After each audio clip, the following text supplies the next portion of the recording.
بسم اللہ الرحمن الرحیم۔ اللہم صلی علی محمد وعلی آل محمد۔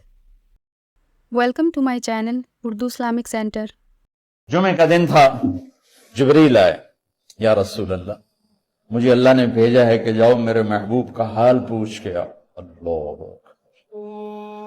تو اب درد اور بخار دونوں چیزیں تھیں، سر کا درد بھی ہیوی ویٹ تھا اور بخار بھی، تپش۔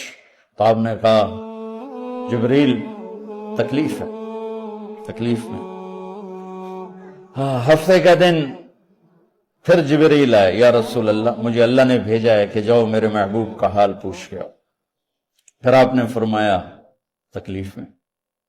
اتوار کو پھر جبریل آئے، یا رسول اللہ اللہ نے بھیجا ہے کہ جاؤ میرے محبوب کا حال پوچھ کے۔ 12 ربیع الاول آ گئی، 632 عیسوی اور 11 ہجری۔ آپ کی طبیعت میں بشاشت آئی، تو صحابہ نماز پڑھ رہے تھے، آپ نے دروازہ کھول کے سب کو یوں دیکھا۔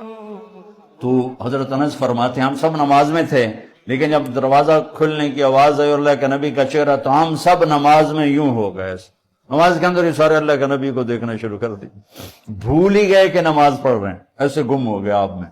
تو آپ نے جلدی سے دروازہ بند فرما دیا۔ یہ آپ کی آخری زیارت تھی اپنی امت کے لیے۔ اس کے بعد آپ اپنے اللہ کی طرف کا سفر شروع کیا۔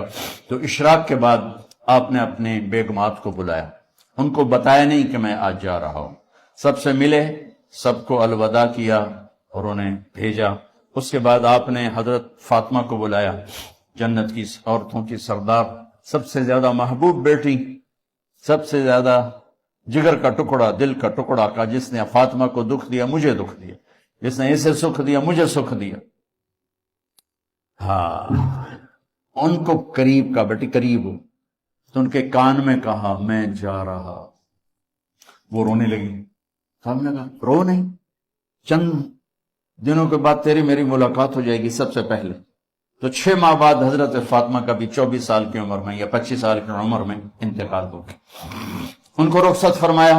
پھر آپ نے داماد مولا علی کو بلایا، ان کا سر اپنی گود میں رکھا اور ان کے سر پہ اور کمر پہ ہاتھ پھیرتے رہے اور ان کو دعائیں دیتے رہے، آہستہ آہستہ تھی، آواز اونچی نہیں تھی، پست آواز تھی، اور یوں سر پہ کمر پہ، سر پہ کمر پہ، اور دعائیں دے رہے۔ ان کو رخصت فرمایا۔ آخر میں اپنے جگر کے ٹکڑے حسن اور حسین کو بلایا، جو ہی سینے سے لگایا آنسو شروع ہو گئے۔ بیویوں کو رخصت کیا، خاموش، بیٹی کو رخصت کیا، خاموش، داماد کو رخصت کیا، خاموش، جو ہی بچوں کو سینے سے لگایا تو آپ کے آنسو نکلنا شروع ہو۔ میری ویڈیو کو لائک کریں اور زیادہ سے زیادہ شیئر کریں تاکہ صدقہ جاریہ کا ثواب آپ کو بھی ملتا رہے، اور میرے چینل کو سبسکرائب کرنا نہیں بھولیے گا۔ جزاک اللہ۔